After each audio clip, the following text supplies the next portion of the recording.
అందరికీ జై భీమ్. నేను Rajesh Mahasena. Welcome to Mahasena media.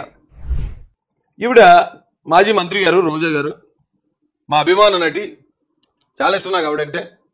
అయితే ఆవిడేం మాట్లాడుతుందో సరే ఉన్నారండి. ఇదే ఇష్యూ నేను క్లియర్గా అడుగుతున్నాను. జూన్ 18వ తేదీ ఎస్పీ గారు ఏం చెప్పారు?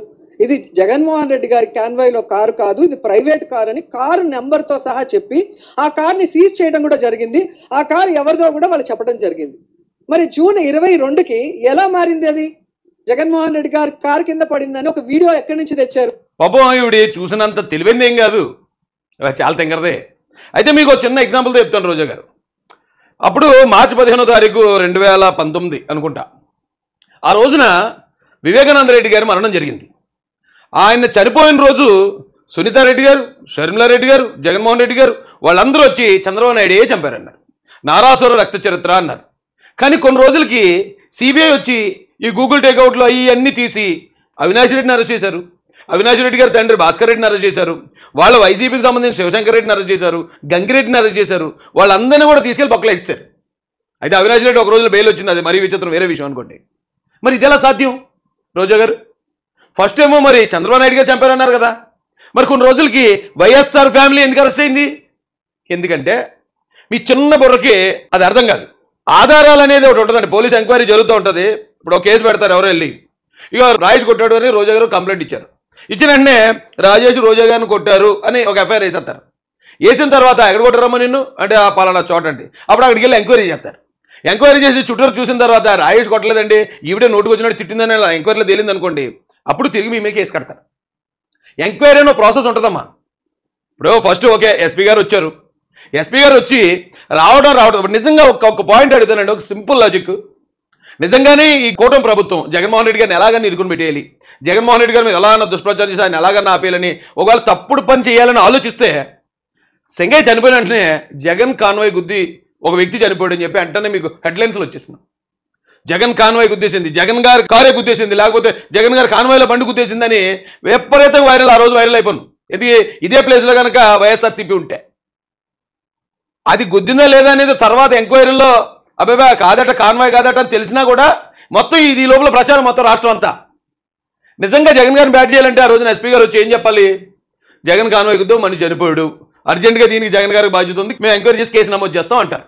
ఇది ప్రభుత్వం నిజంగా ఒత్తిడి పెట్టి ఎస్పీ గారితో కనుక ప్రెస్ మీట్ పెట్టించి జగన్ గారిని ఎలాగని ఇరుకుని పెట్టాలంటే. అంతేగాని ఆ రోజున ఎస్పీ గారు వచ్చి ఏమన్నారు? లేదు ఎవరు కంగారు పడకండి, అది కాన్వాయ్ వెహికల్ లేదు, మేము 14 వెహికల్కి కాన్వాయ్ పర్మిషన్ ఇచ్చాం, దాదాపు 34 వెహికల్స్ వచ్చేసి దాంట్లో ఇదిగో పలానా వెహికల్ గుద్దింది, ఆ గుద్దిందనే ఆధారాలు అప్పటికి ఆయనకి ఆ వివరాలు చెప్పారు, ఇక పలానా వెహికల్ గుద్దిందండి అని చెప్పారు. వైసీపీలు చాలా తెలివైన వాళ్ళు కదా, వైసీపీలో ఇచ్చుంటారు ఇన్ఫర్మేషన్, ఎవరు గుద్దారంటే పలానా టాటా సఫారీ గుద్దిందండి మేమే చూసామండి అని చెప్పి దొంగ సాక్ష్యం చెప్పే వాళ్ళు బొచ్చుడు మంది ఉంటారు అక్కడ ఆ గంజాయి బ్యాచ్లో. ఎవడో చెప్పాడు దొంగ సాక్ష్యం, పోలీసులు ఏమనుకుంటారు, ఇతను చూసేటట పలానా వెహికల్ అట అని నమోదు చేసుకున్నారు. నమోదు చేసుకుని వెంటనే మళ్ళీ ఎవరైనా ప్రజలు ఆందోళన పడతారేమో, లేకపోతే ఈ పార్టీల మధ్యలో విద్వేషాలు వచ్చేస్తాయేమో అని. లేదు పాపం జగన్ గారు కాదట. కూటమి ప్రభుత్వం యొక్క ఔన్నత్యాన్ని అర్థం చేసుకోండి. మిమ్మల్ని ఇరికించేయాలి, మిమ్మల్ని ఇబ్బంది పెట్టేయాలి, మిమ్మల్ని తప్పుడు ప్రచారం చేయాలంటే ఆ డే 1 రోజు చెప్పేస్తారు. మీరు గుద్దిన గుద్దపైన మీరు గుద్దారంటారు. ఎందుకంటే వివేకానంద రెడ్డి గారిని చంపింది చంద్రబాబు నాయుడు గారు కాదు. కానీ మరుసటి రోజు ఏం వేశారు? సాక్షిలో నారాసుర రక్త చరిత్రను చంద్రబాబు నాయుడు గారి చేతిలో ఎంత పటాకతి పెట్టారు. సిగ్గులేని మనుషులు చేసే పనులు అలాగ ఉంటాయి.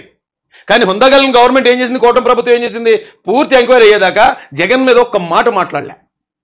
ఈవెన్ అధికార ప్రతినిధులందరికీ కూడా ఈ విషయం ఏదైతే ఉందో, సంగయ్య గారి మృతి ఏదైతే ఉందో ఆ ఆధారాలు వచ్చే వరకు పార్టీ నుంచి ఎవరు ఏం మాట్లాడొద్దని కూడా ఇన్స్ట్రక్షన్స్ ఇచ్చారని తెలిసింది. అది ఎంతవరకు వాస్తవం నాకు తెలియదు.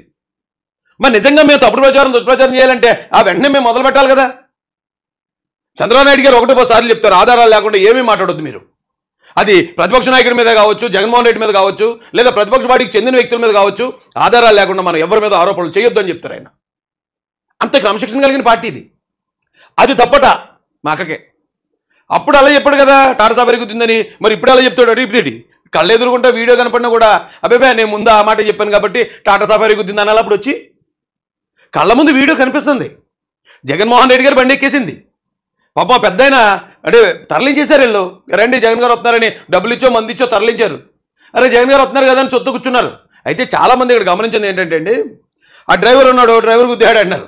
డ్రైవర్ది ఎంత తప్పు ఉందో, ఆ బండి బానెట్ మీద ఓ రప్పగా కూర్చున్నాడు గంజాయి కుర్రాడు. ఆడ పెద్ద బోర్డు పట్టుకుని జగన్కి ఇలా కనపడుతూ అనా టీడీపీ వాళ్ళని జనసేన రపారపా నరికేస్తానన్నా నేను అని ఆ జగన్ చూపిస్తున్నాడు. ఎందుకంటే ఆయన హ్యాపీ ఫీల్ అవుతాడు కదా, ఆయన సంతోషిస్తాడు కదా ఇలాంటివి చూస్తే. ఎప్పుడైతే ఈ బోర్డు పట్టుకుని ఒక నిలబడ్డాడో అతనికి విజిబిలిటీ దెబ్బేసింది డ్రైవర్కి. ఈ పెద్ద ఆయనేమో ఆయన్ని ఆ జగన్ గారు వచ్చేసారు, మమ్మల్ని రమ్మన్నారు, పిలిచారు, ఆయనతో మాట్లాడేస్తానన్నారని ఆతృతతో అతను వచ్చేసాడు. వచ్చేసి ఎక్కేసిన వీడియో క్లియర్గా బయటపడ్డాక కూడా సిగ్గు ఎగ్గు లేకుండా దాని గురించి మరి ఈ తెల్లమొహాలు వేసుకుని వస్తున్నారంటే వీళ్ళని ఏమని తిట్టాలండి? ప్రజలందరికీ అర్థమైపోయింది. నేను అదే ఎందుకు చెప్తున్నానంటే వీళ్ళు ఎలాంటి తప్పుడు ప్రచారాలు గత 5 సంవత్సరాల్లో కొన్ని వేల తప్పుడు ప్రచారాలు చేశారు, అయినా నెగ్గలేకపోయారు.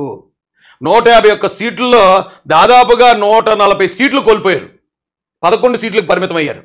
మళ్ళీ అదే తప్పుడు పని చేస్తున్నారు వీళ్ళు, మళ్ళీ అదే తప్పుడు ప్రచారం చేస్తున్నారు. చేసుకున్నామండి, మళ్ళీ జనాన్ని తీసుకెళ్ళి జనాన్ని తోలుకెళ్ళి మా దగ్గరికి జనం వచ్చేస్తున్నారని చూపించుకోవాలని ట్రై చేస్తున్నారు. తీసుకున్నామండి. ఆ రోజున గడప గడపగానే ఏదో ప్రోగ్రాం పెట్టి జనాలు అందరూ హారతులు ఇచ్చేస్తున్నారు, మాకు మేము గెలిచేపోతున్నాం, వైనాట్ 175 ప్రచారం చేసుకునేవాడు మళ్ళీ అలా చేసుకుంటే. కానీ రియాలిటీ అనేది ఒకటి ఉంటుంది కదా. ఈరోజు నీకు ఆంధ్రప్రదేశ్లో ఎవ్వడు కూడా ఇలాంటి తప్పుడు ప్రచారాలు చూసి మోసపోవడానికి సిద్ధంగా లేరు, అది మాత్రం అందరూ గుర్తుపెట్టుకోండి. ఆ వీడియో వాళ్ళకి ఎక్కడి నుంచి వచ్చింది? పోలీసుల దగ్గర లేని వీడియో. సో ఇది కుట్రలో భాగం. జగన్మోహన్ రెడ్డికి వస్తున్న జన సునామీని చూసి జలసీతో ఈ తప్పుడు ప్రచారంతో మొన్న ఎవరో జగ్గంపూడి రాజాల తమ్ముడు ఏదో ఇంటర్వ్యూలో చెప్పాడు, మేము జగన్ గారి దగ్గరికి వెళ్తుంటే 175 గెలిచేస్తామని చెప్పండి, అది తప్ప ఇంకేం చెప్పొద్దు అనేవారంట అతనితో. వీళ్ళు వెళ్ళిపోయి సార్ 175 గెలిచేస్తున్నామని చెప్పేవారట వీళ్ళు. అతను కూడా బయటకు వచ్చి 175 మేము గెలిచేస్తున్నామని చెప్పేవాడు. ఏమైంది అంటే హిట్లర్ దగ్గర గోబెల్స్ అని ఒక అతను ఉండేవాడు, చాలాసార్లు చెప్పాను ఇది. ఆ గోబెల్స్ అనేవాడు అన్ని తప్పుడు ప్రచారాలు చేసి ప్రజలందరినీ తప్పుదారి పట్టించి లాస్ట్కి ఈ జర్మనీ మీదకి మొత్తం ఏవైతే నాటో దళాలు ఉన్నాయో అంటే మిత్ర దేశాలు, ఈ మిత్ర దేశాల దళాలు మొత్తం ఆక్రమించుకున్నాయట, జర్మనీని ఆక్రమించి. ఇక ఈ హిట్లర్ కాకుండా బంకర్ దగ్గరికి వస్తాయట. బంకర్ దగ్గరికి వచ్చేసిన తర్వాత కూడా ఈ జోసెఫ్ గోబెల్స్ అనేవాడు మన హిట్లర్ దగ్గరికి వచ్చి లేదు మనమే గెలిచేస్తున్నాం, మొత్తం మన వాళ్ళు చీల్చి చెండాడేస్తున్నారు, మొత్తం మనమే గెలిచేస్తున్నాం అని ఇప్పుడు దాకా బయట ప్రజలకు తప్పుడు ప్రచారం చేసిన ఈ గోబెల్స్ అనేవాడు అప్పుడు హిట్లర్కి తప్పుడు ప్రచారం ఇచ్చాడు, తప్పుడు సమాచారం ఇచ్చాడు. అదే నమ్మాడు హిట్లర్. ఈ లోపల బంకర్లకు దూరారు, కలుగులోంచి ఎలకల్లాగినట్లాగి తొక్కి పారేశారు. ఇక్కడ కూడా వీళ్ళు జగన్మోహన్ రెడ్డికి బయట ప్రజలను మోసం చేసినట్టే జగన్ కూడా మోసం చేస్తారు. వైనాట్ 175 అని చెప్తారు. ఇప్పుడైతే ఇవి కూడా చెప్తుంది అంటే జన ఆదరణ వచ్చేస్తుంది. ఎక్కడి నుంచి వచ్చింది ఆదరణ? ఏ మార్పు వచ్చిందని ఆదరణ వచ్చేసింది అప్పుడే మీకు ఎవరైతే ఓటేశారో ఆ 10 మంది మీ వెనకతలు వస్తారు. మీరు డబ్బులు ఇస్తేనో లేకపోతే వాహనాలు పెడితేనో జనం వచ్చి మీ దగ్గర నిలబడుతున్నారు. ఇప్పుడు ఏమైనా ఎలక్షన్ ఉందా? ఇప్పుడు ఏమైనా ఎలక్షన్ ఉంది? మీరు జనబలాన్ని చూపించేసి జన విజృంభణ ఎలా వచ్చేస్తుందని చెప్పడానికి ఇప్పుడు ఏమైనా ఎలక్షన్ ఉందా? ఎందుకండి ఇలాంటి సిగ్మాల పనులు? ఇప్పుడు నేను ఒకటే చెప్తాను, వీళ్ళు ఎలాంటి సిగ్మాల పనులే ఇలాంటి పనిమాల పనులే చేసుకుంటారు, వాళ్ళ కింద వాళ్ళే నిప్పంటించుకుంటారు. మనకి ఎందుకండి? ఇప్పుడు వెళ్ళి అబ్బాయి అన్న నీకు జన సునామీ వచ్చేస్తుందని అంటారు, ఆయనేమో అయితే మళ్ళీ 175 గెలిచేస్తానని ఆయన అనుకుంటాడు. కానీ రిజల్ట్ 2029 ఎలక్షన్ తర్వాత వెళ్తుంది. మీకు అర్థమైందా? వీళ్ళని ఆపకండి ఎవరిని. ఎందుకంటే నేను చెప్తున్నాను, ఇప్పుడు మొన్న ఒక మీటింగ్కి వెళ్ళాడు, ఇద్దరు లేపేసుకున్నారు వాళ్ళ కాళ్ళే, అంటే 2 కుటుంబాలు ఓట్లు పోయాయి. మరో మీటింగ్ పెడతారు, మరో కొందరు లేపేసుకు వాళ్ళ కార్యకర్తలు వాళ్ళ ఓట్లు వాళ్ళే తగ్గించేసుకుంటారు. వాళ్ళని ఆపడం వల్ల ఏం ఉపయోగం లేదండి. వాళ్ళు ఎందుకు ఆపడం, ఎందుకు ఆపాలి? పోనీ అక్కడికి వెళ్ళి ఏమన్నా ఒక కన్స్ట్రక్టివ్గా ప్రభుత్వం చేస్తున్న తప్పులు ఏమన్నా తప్పులు చేస్తే ఇతను ఎత్తి చూపగలడు. అక్కడ తప్పులు ఏం చేయట్లేదు కాబట్టి ఇతను ఏం చేస్తాడు, లేనిపోయి చెప్పుకెళ్తాడు. చెప్పుకోనివ్వండి. ఈ రోజు చంద్రబాబు నాయుడు, పవన్ కళ్యాణ్, లోకేష్, హోమ్ మినిస్టర్ కలిసి పన్నిన కుట్ర. అయితే వీళ్ళు ఎంత వరస్ట్ ఫెలోస్ అంటే అండి వైసీపీ వాళ్ళు. ఇప్పుడు సొంత కార్యకర్త కదా చనిపోయాడు, సంఘే అంటే వాళ్ళ కార్యకర్తను వాళ్ళే చెప్పుకుంటున్నారు. కార్యకర్త మీరు గమనించండి, ఆ వెహికల్ వెళ్తుంది, ఈయన డోర్ తీసుకుని పక్కన ఇలా నిలబడ్డాడు, యువతలు మాట్లాడుతున్నాడు, మా జనాల్ని అభివాదం చేస్తున్నాడు. అభివాదం చేసుకుంటే వాళ్ళు ఏమో చప్పట్లో ఏళ్ళు ఈయన వెళ్ళేది ఏమీ పెళ్ళికి కాదు, ఈయన వెళ్ళేది ఒక ఫంక్షన్కి కాదు, ఒక వైఎస్ఆర్సీపీ మీటింగ్కి కాదు. ఒక వ్యక్తి ఆత్మహత్య చేసుకుంటా కుటుంబాన్ని పరామర్శించడానికి వెళ్తున్నాడు. ఎలా వెళ్తున్నాడు? పుష్ప సినిమా రిలీజ్ అప్పుడు అల్లు అర్జున్ గారు వెళ్తున్నట్టు వెళ్ళాడు. అవునా? ఈ పక్కన నేను నిలబడ్డాడు, అవతల పక్కన డ్రైవర్ ఉన్నాడు. డ్రైవర్ టైర్ కింద ఒక మనిషి పడిపోయాడు. మనిషి పడిపోతే ఆ టైర్ దేకేస్తుంది. టైర్ దేకేస్తున్నప్పుడు ఖచ్చితంగా యువతల పక్క ఉన్నవాడికి తెలుస్తుంది అదేంటో. ఏమైంది, కారు ఎందుకు ఆగింది పక్కన అడుగుతాడు. ఎవడో పడిపోయాడండి మన కారు కింద చెప్తాడు, పక్కలాగేమనండి. అక్కడి నుంచి అతన్ని ఎవరైతే సంఘం ఉన్నాడో చనిపోయిన ఒక ఎలకలు లాగినట్టు, ఒక కుక్కను లాగినట్టు పక్క లాగి పారేశారు. పక్కకు లాగి ఆ చెట్ల దగ్గర పారేశారండి. ఆయన కొన ఊపిరితో, నేను విజువల్ చూపించలేను, స్ట్రైక్ పడుతుంది, కొన ఊపిరితో ఆయన కొట్టుమిట్టాడుతున్నాడు అక్కడ. వీళ్ళ సొంత కార్యకర్త. వీళ్ళు చెప్పింది ఎవరో ఎప్పుడో సూసైడ్ చేసుకుంటే వాళ్ళ మీద ఒక వ్యక్తి, ఒక కార్యకర్త ప్రాణం, ఒక కార్యకర్త చనిపోయాడు అని చెప్పి మేము వెళ్ళిపోతున్నాం, మా కార్యకర్తలు అంత ప్రేమ ఉంది అనేది ప్రూవ్ చేసుకోవాలనుకున్నారు అక్కడ. కానీ కళ్ళ ముందు ఒక కార్యకర్తను చంపేశారు.